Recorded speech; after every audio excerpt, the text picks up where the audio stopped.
Hello everyone, myself Bhumi Patel, Assistant Professor at LG Institute of Engineering and Technology in Department of Electronics and Communication. Today we will going to discuss about the unit number 4, the performance of feedback control system, and today's topic is time response analysis. Now in the last session we have studied the feedback control system. So first of all, the definition of time response. The time response of a system is the output response, which is the function of time when input is applied. Okay, whenever in the closed loop system we can apply the input signal, and for that input signal whatever we get the output with the function of time, with respect to time, that type of system or that type of response is known as the time response of the system.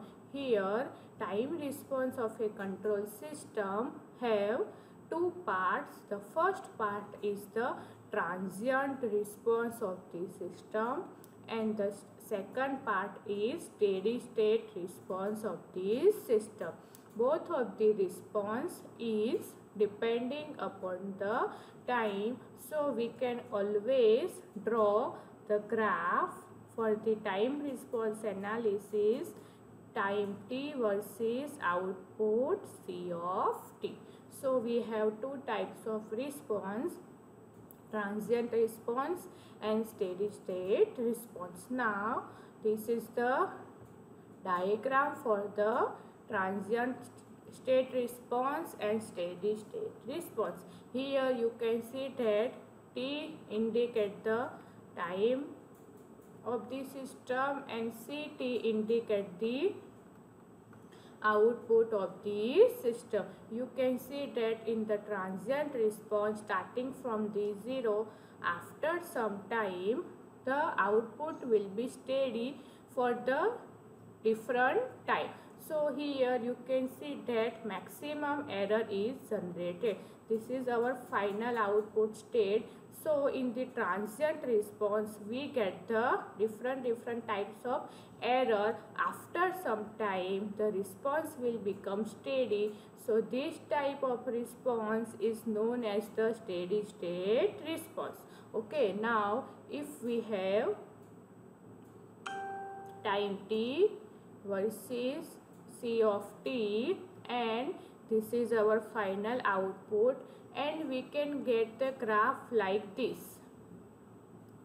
of the system. So here you can see that up to this time the value of the output is changing. Here also the value of the output is changing. So this state is known as the transient state of the response, and after some time the output will steady. So this state is known as the steady state response. Okay, so whatever output is given, we have get two types of response, transient state response and steady state response.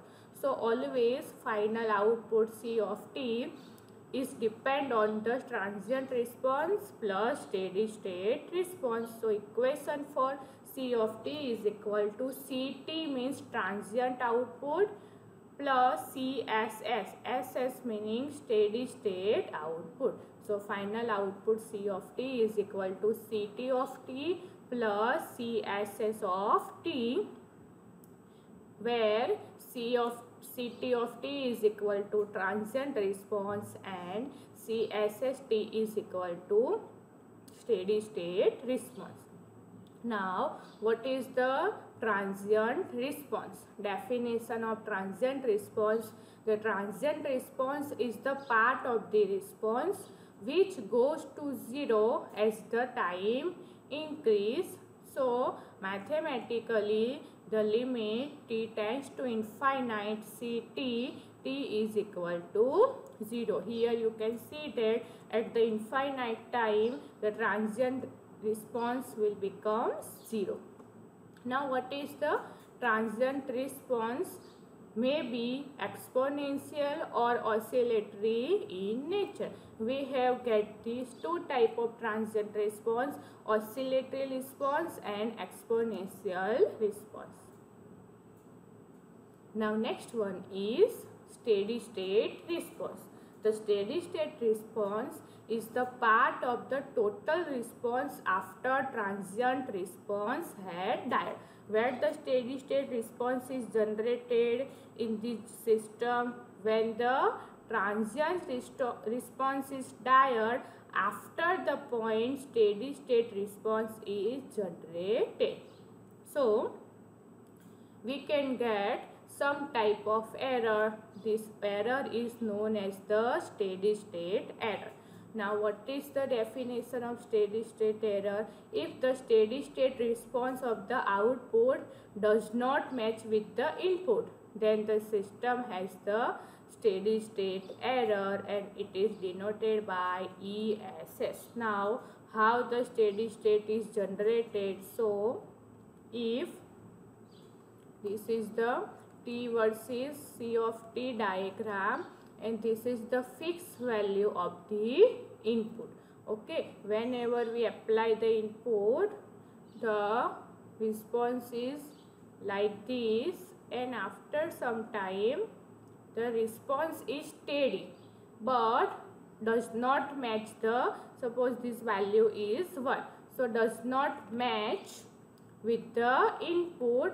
So here gap is generated, so error is generated, and this type of error is known as the steady state error because it is generated in the steady state response and it is denoted by ESS. Suppose we can get the graph like this manner. This is the fixed value and after some time the system reach its the final value. So for this graph or this type of system, steady state error ESS is equal to 0.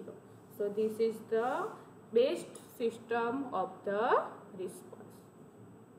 Now we have different types of test signal for the time response analysis.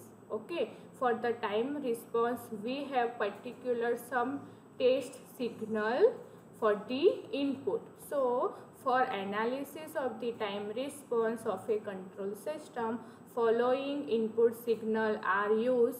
Generally in the time response we have used input signal step, ramp, parabolic and impulse response. So first input signal is the step function. So how the step function is working? So consider an independent voltage source in series with a switch. Here a voltage source is given and with the voltage source a switch S is connected. Now when switch open, the voltage at terminal 1, 2 is 0. Whenever the switch is in the open condition, the output voltage or the terminal 1, 2 voltage is 0 voltage. Now the next position of switch is whenever the switch S is in the closed position. So we can get the output. So here the first condition mathematically, when Vt is equal to 0, limit is minus infinite tends to minus infinite less than t less than 0. Now when the switch is in the closed position at t is equal to 0, so whatever input voltage is applied, we can get the output voltage. Here K voltage is given, so Vt is equal to K. The time limit is 0 less than t less than infinite. Now combining the above two equation, we can get the output V of t is equal to 0 when minus infinite less than t less than 0, and V of t is equal to K when the time is 0 less than t less than infinite. Now, so for the unit step function, it is denoted by u of t, and it is defined as u of t is equal to 0 when the t less than is equal to 0, and u of t is equal to 1 when 0 less than is equal to t. So this is the final step input function for the time response analysis. Now next, Laplace transform of the unit step function. So Laplace of function of t 0 to infinite u of t e raised to minus st d of t is equal to, here for the unit step function, the value of u of t is equal to 1.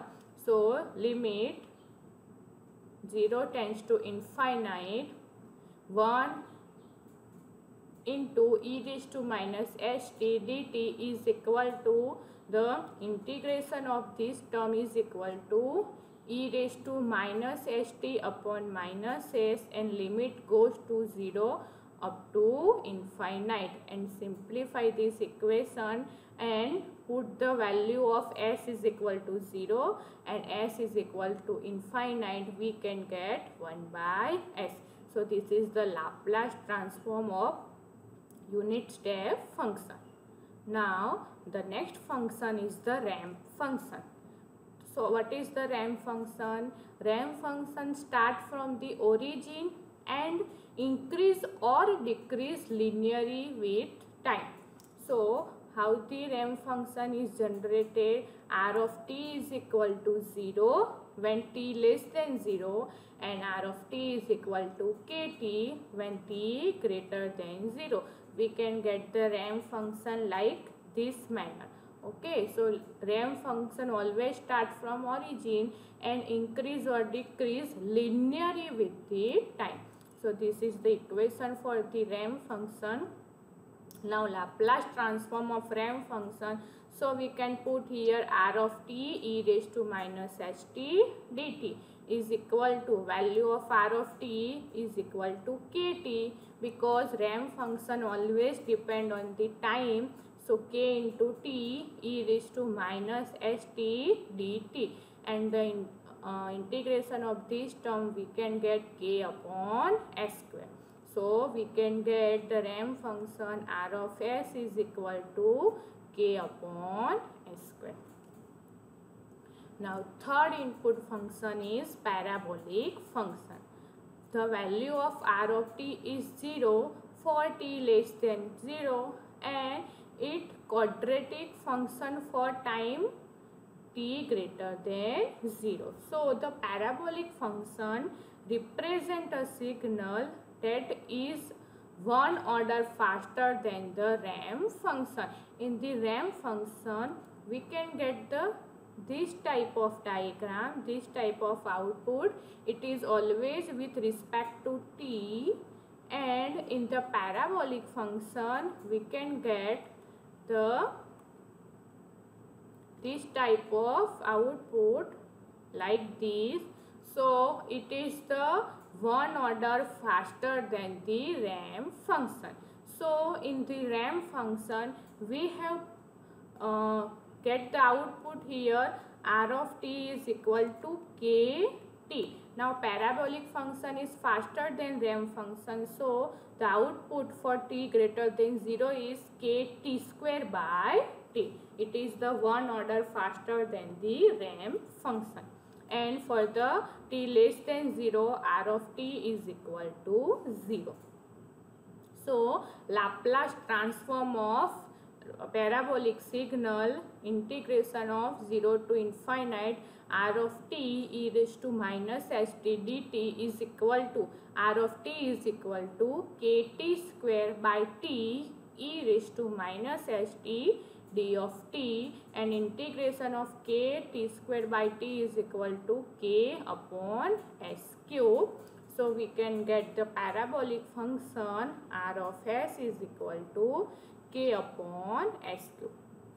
So this is the Laplace of the parabolic function, and this is the graph of the parabolic function. It is the one order faster than the ramp signal. Now the last response is impulse response. Here you can see that the diagram for the impulse response.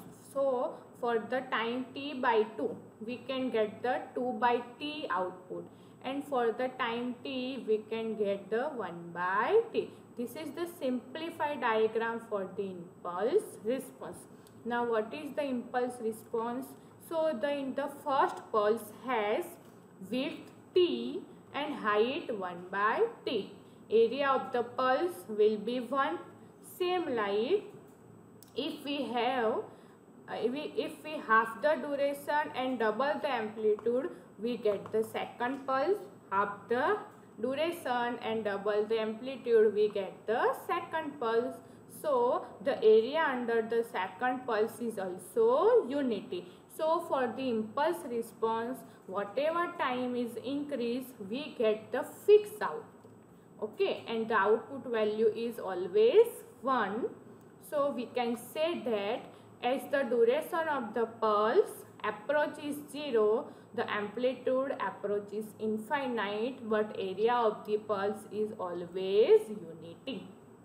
So the pulse for which the duration tends to 0 and amplitude tends to infinite is called impulse response of the system, and impulse response also known as the delta function of the system. So mathematically delta t is equal to 0 when the t not equal to 0, and delta t is equal to infinite when t is equal to 0. We can get the output response at t is equal to 0 time.